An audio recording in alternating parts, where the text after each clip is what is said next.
is Monday, April 13th. Happy Monday. And today's word of the day is murmur.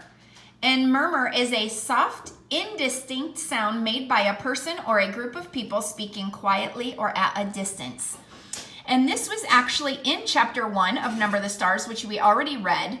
And here's where it comes from on page 9. He'll remember my face, Mama, Kirsty announced happily, because he said I look like his little girl. He said I was pretty.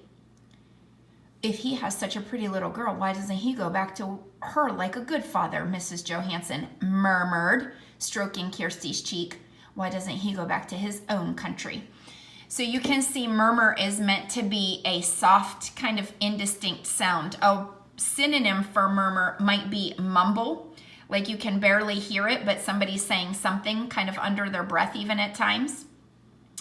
And of course, because I am who I am, when I got on here and I saw the little speaker, I had to hear the computer say it. Murmur. And then what shocked me is this new thing came up. I've never noticed this before, so I had to see what that was all about. So I tapped on that too, and it takes you to another screen. And I thought that this was really fun. So the word is murmur. Murmur. And the lips actually move. And check this out. You can slow it down. Murmur. And you can even change it from American to British. Okay, so this would be a normal speed. Mama. And slow. Mama. So I had fun with that today. But our word of the day is actually murmur, which is to be soft when you are speaking. Even a synonym for murmur would be to mumble. Okay, also our skill today is context clues. And context clues are hints that an author gives to help define a difficult or unusual word within a book. The clue may appear within the same sentence as the word which it refers to, or it could be in the sentence above or even in the sentence below. And we are going to review context clues today with, oh yes, vocabulary. Oh, look. A word I don't know. Oh, I'm not going anywhere.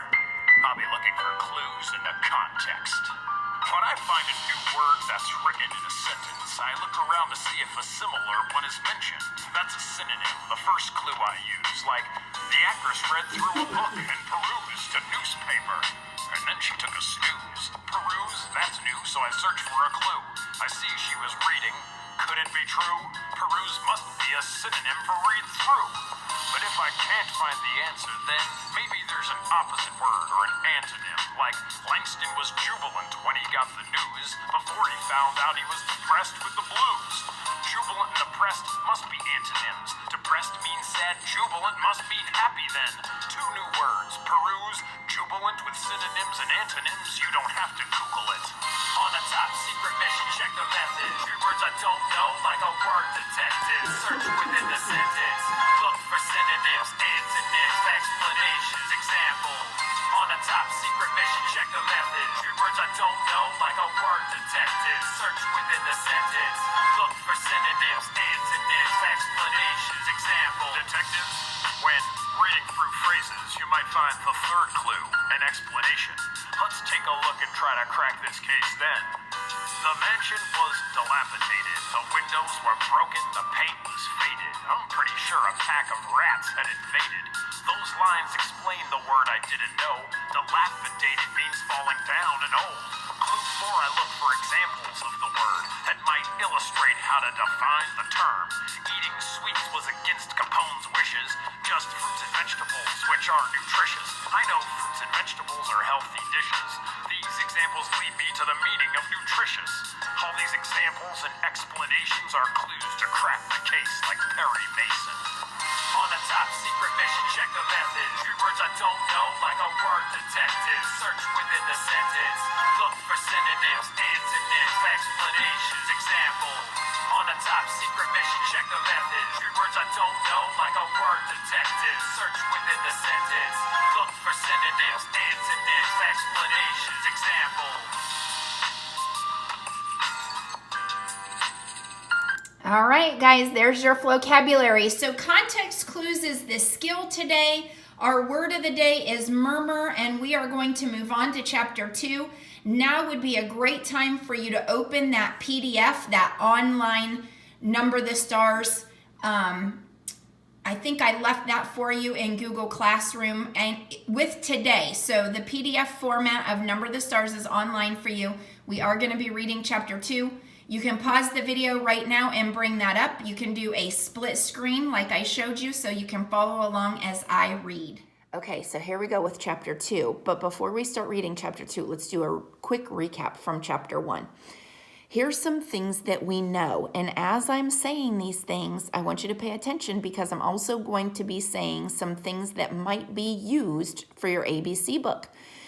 So if you don't have it up on your computer to type it, pause the video and get a sheet of notebook paper and write these things down as I'm talking. Okay, so we have our setting in chapter 1.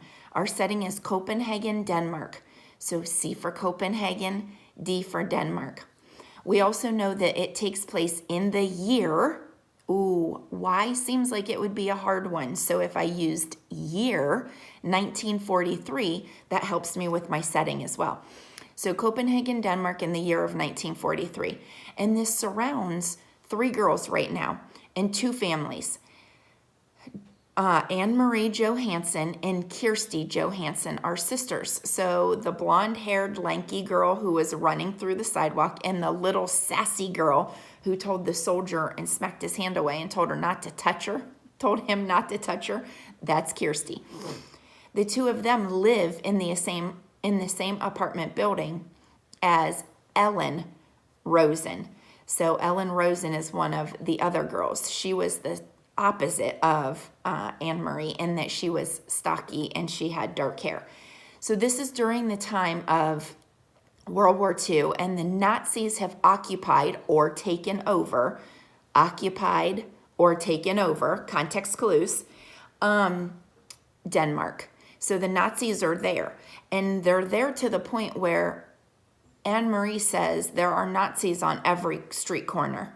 And they are wearing their uniforms with their Nazi symbol. They have tall, black, shiny boots. That's kind of what they're known for. And they have their guns. So imagine living in a place where on every street corner there would be a soldier with a weapon who doesn't always seem very nice if he was yelling at her to halt in his own language, not even their language. And she kind of got a little bit of an attitude about that. If you remember, Anne-Marie said something like, well, geez, they've been here for 3 years now. So they've been in the country for 3 years. And they don't even try to learn the language in Denmark, which would be Danish. Instead, they're speaking in their own German country tongue. So they're speaking German. And the 2 girls are just living life normally.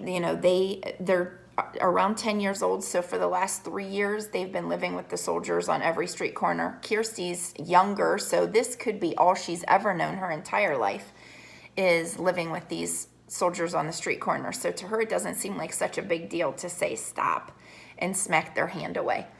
But Ellen was clearly scared as she kind of hung back, and Anne-Marie was definitely nervous as she kind of had to talk to herself as she's talking to this soldier. And the soldier basically just said, don't run down the street. It makes you look like a hoodlum or makes you look bad. Instead, just focus on your schoolwork and do what you're supposed to do. And the girls went home and told the moms about it, but the moms seemed very nervous about it. So Ellen's mom and Anne-Marie and Kirsty's mom obviously seem like they're friends. Every day they have tea.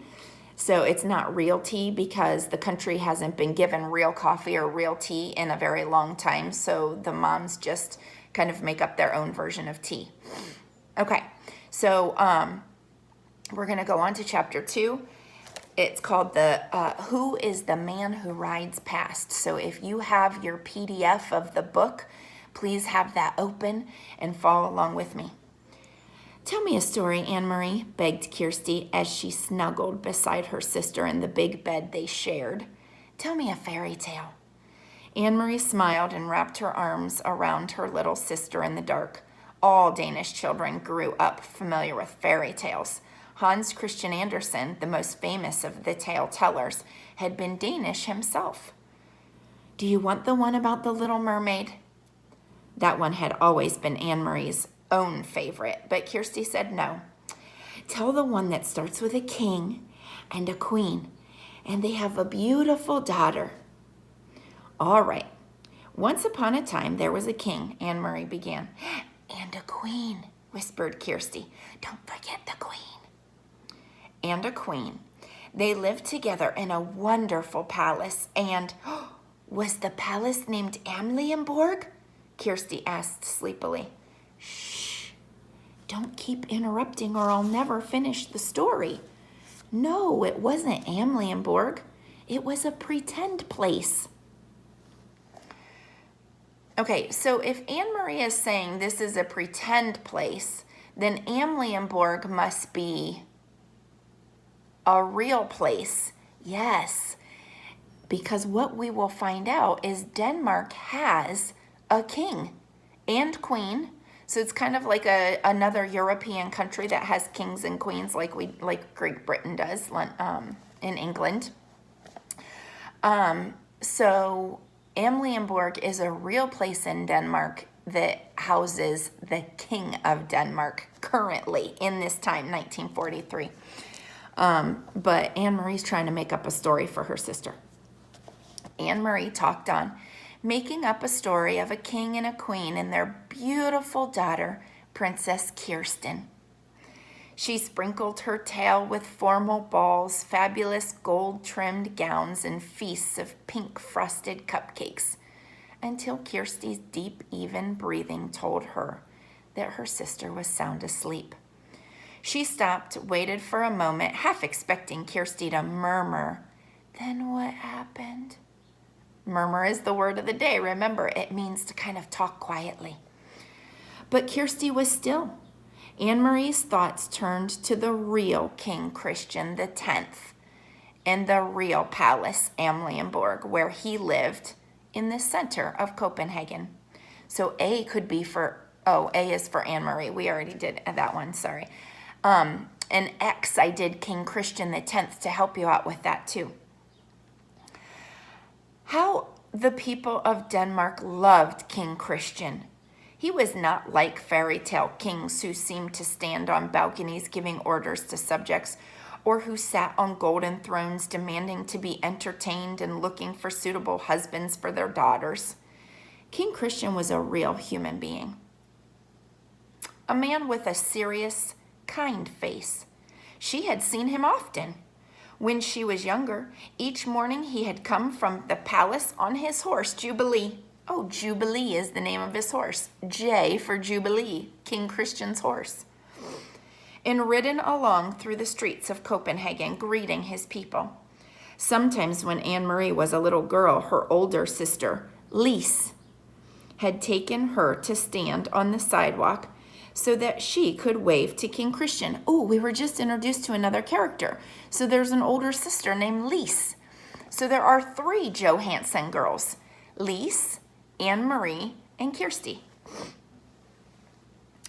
Sometimes he had waved back to the 2 of them and smiled. Well, now you are special forever, Lise had told her once, because you have been greeted by our king. Anne-Marie turned her head on the pillow and stared through the partly opened curtains of the window into the dim September night. Thinking of her,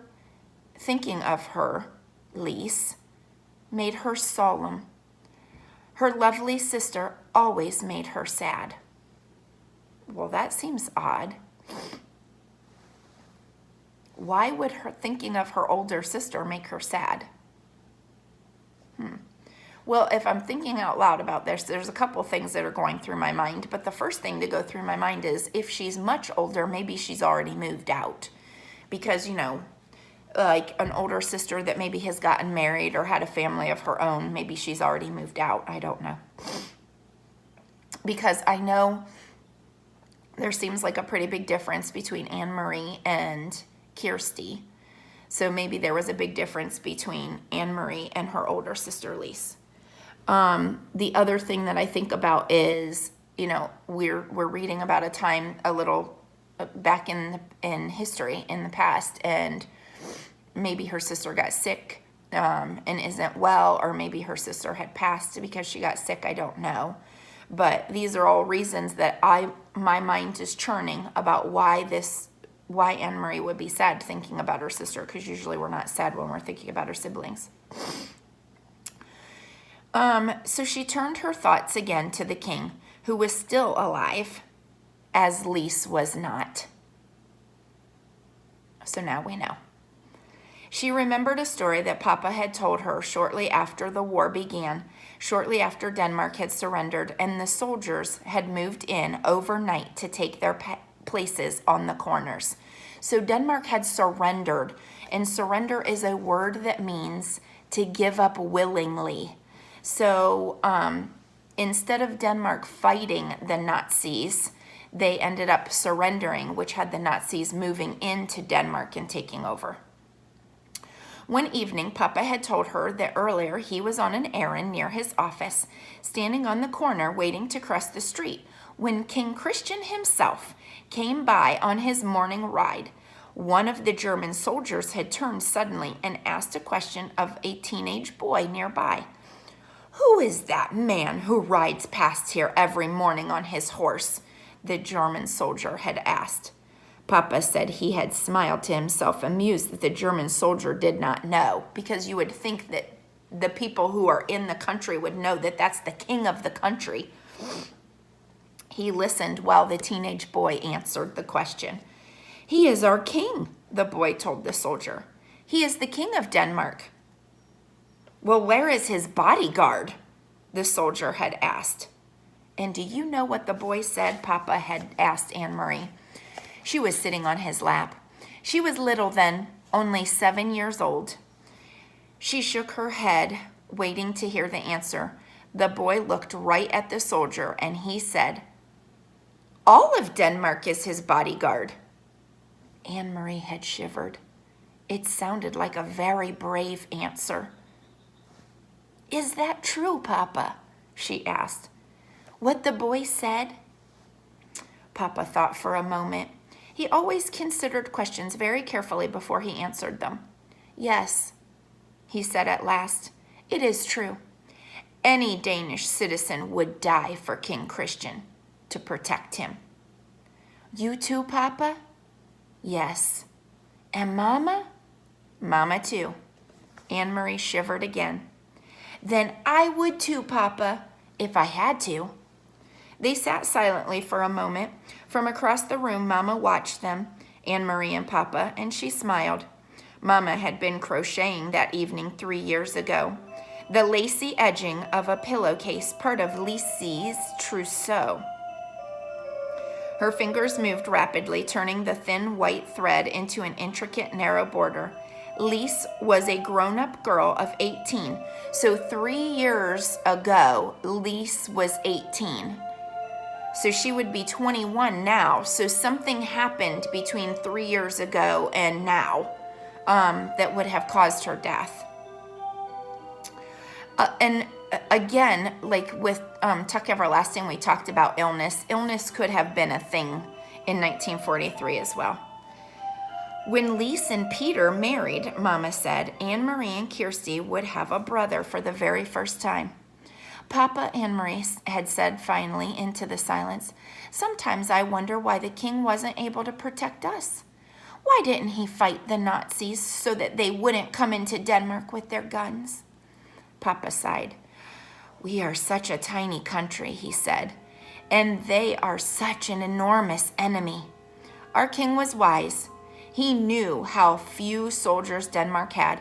He knew that many, many Danish people would die if we fought." "Well, in Norway they fought," Anne Marie pointed out. Papa nodded. They fought very fiercely in Norway. They had those huge mountains for the Norwegian soldiers to hide in. And even so, Norway was crushed. In her mind, Anne Marie had pictured Norway as she remembered it from the map at school, up above Denmark. Norway was pink on the school map. She imagined the pink strip of Norway crushed by a fist. "Are there German soldiers in Norway now? The same as here?" "Yes," Papa said. In Holland, too, Mama added from across the room, and Belgium and France. But not in Sweden, Anne-Marie announced, proud that she knew so much about the world. Sweden was blue on the map, and she had seen Sweden, even though she had never been there. Standing behind Uncle Henrik's house, north of Copenhagen, she had looked across the water, the part of the North Sea that was called the Kattegat, to the land on the other side. That is Sweden you are seeing, Uncle Henrik had told her. You are looking across to another country. That's true, Papa had said. Sweden is still free. And now, 3 years later, it was still true. So Sweden is still free. All these other countries around Denmark have been taken over, including Denmark. But Sweden is still free. So no Nazi occupation of that country. But much else had changed. King Christian was getting old, and he had been badly injured last year in a fall from his horse, faithful old Jubilee, who had carried him around Copenhagen so many mornings. For days they thought he would die, and all of Denmark had mourned. But he hadn't. King Christian X was still alive. It was Lise who was not. It was her tall, beautiful sister who had died in an accident 2 weeks before her wedding. Oh, so we're giving a little clue there. It was her tall, beautiful sister who had died in an accident. So when we think about accidents, it doesn't come out and say this, but typically what kind of accidents do you think of that someone who's around, 18, 19 years old would be in?